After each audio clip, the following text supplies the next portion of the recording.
And joining me in studio, Lisa Lovallo, Market Vice President in Southern Arizona for Cox Communications, a one-time Tucson Chamber Woman of the Year. Lisa is very busy.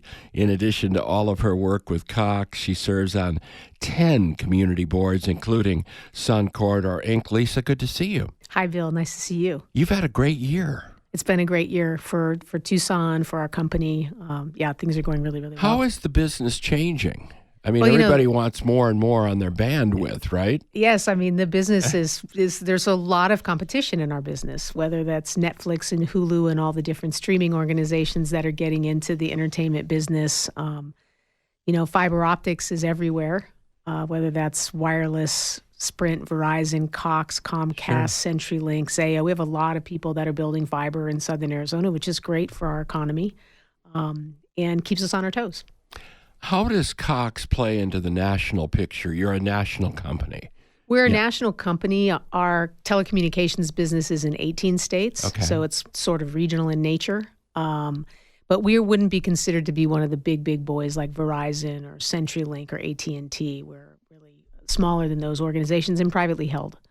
I think Cox does a great job of trying to be a good community partner. I mentioned you yourself very much involved with community boards. You're the chair of the Tucson Airport Authority.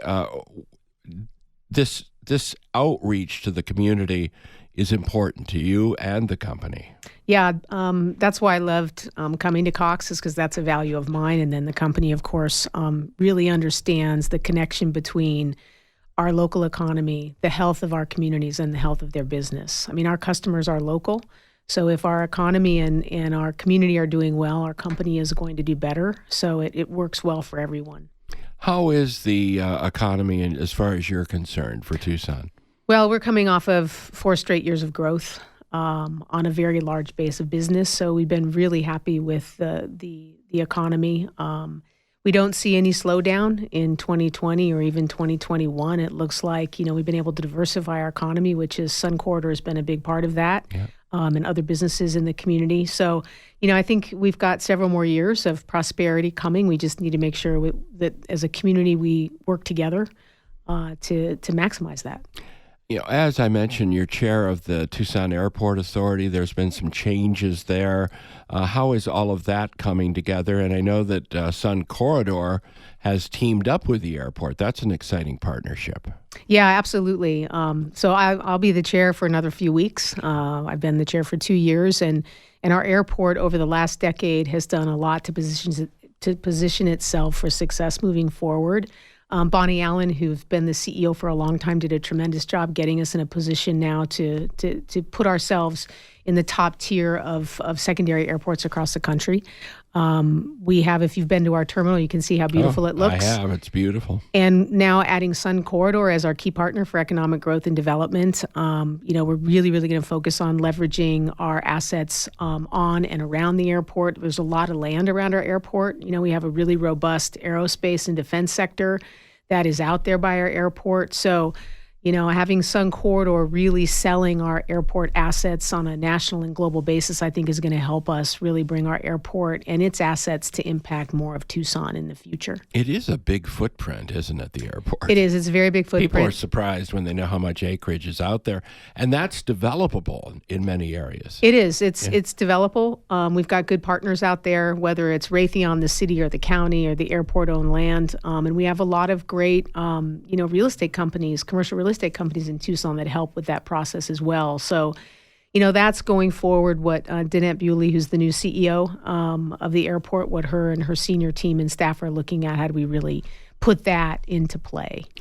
We bring Dick Grunzel on from the airport every quarter to do a kind of an air service update. And I know it's frustrating to Dick and a lot of the folks there that some of these areas, like in the Minneapolis area, that want to do just seasonal, don't understand that there are a lot of people here in Southern Arizona that would like to get away from the summer heat and go the other way. And we're talking also about Portland, Seattle, and that areas. Yeah, everyone is always saying, how do we get more direct flights? And really, I think there's a direct correlation between how effective our community is at bringing in new businesses, recruiting, companies to come here, whether that's Caterpillar or watching a Raytheon expansion, primary employers who travel all around the country and around the world to do their business, having them based here helps us secure more flights. So it's not just the consumers that are driving that. It's also our commercial businesses that drive whether or not airlines can expand the services here. But our passenger counts are way up. Our shrinkage to Phoenix is down. Yep. Our financial position, which is Dick's responsibility at the airport, is in a very good place. So, I think the sky's the limit, so to speak, for our airport. Yeah, it can be a tough sell for places like Tucson that do live in the shadow of bigger cities, the case of Phoenix with bigger airports. But I think the point is you're going to spend time getting to the Phoenix airport. Yeah, I love the fact that Phoenix is growing so much because the bigger it gets, the harder it is to get there, the more traffic, the more attractive our airport's going to look. Right.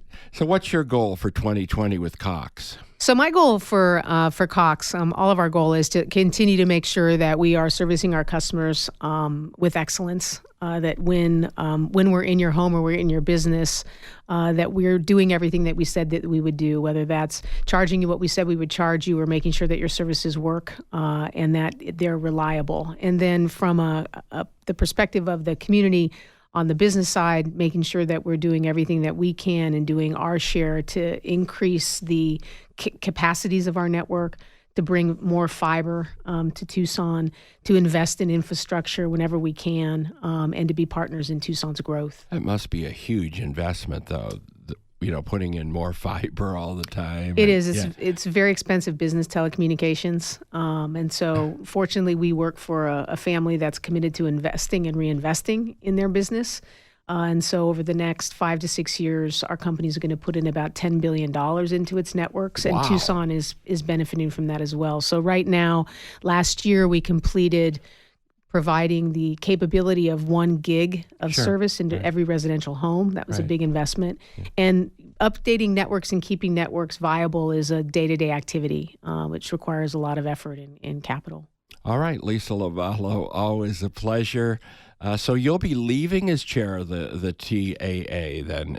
2 weeks? Yeah, 2 weeks, the 27th at the annual luncheon for the Airport Authority will be my last official activity as the chair. I'll remain as the immediate past chair to help with the transition, but it's been great. Who will be the new chair? Tanya Vilcania, who is a wealth manager who's been on the board for many years, will be stepping up, and Bruce Duesenberry will be the co-chair. All right. Or the vice chair. Lisa Lovallo, always a pleasure.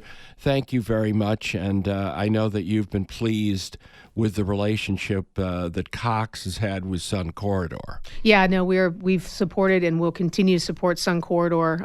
They've brought over 50,000 direct jobs to the community over the last decade. They're very, very focused on selling Tucson's assets and have built a fantastic group of people who are committed to advancing Tucson's mission.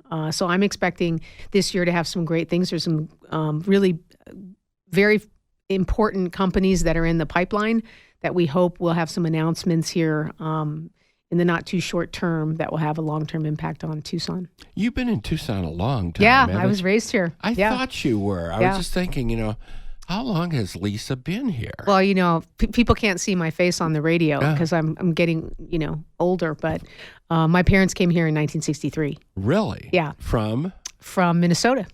Okay. Yeah. Okay. So I've been here. I was born in 65, so I've been here almost all my life. Went to the University of Arizona. And you were very much into sports, weren't you? Yeah, I played basketball at Arizona. Wow. Yeah.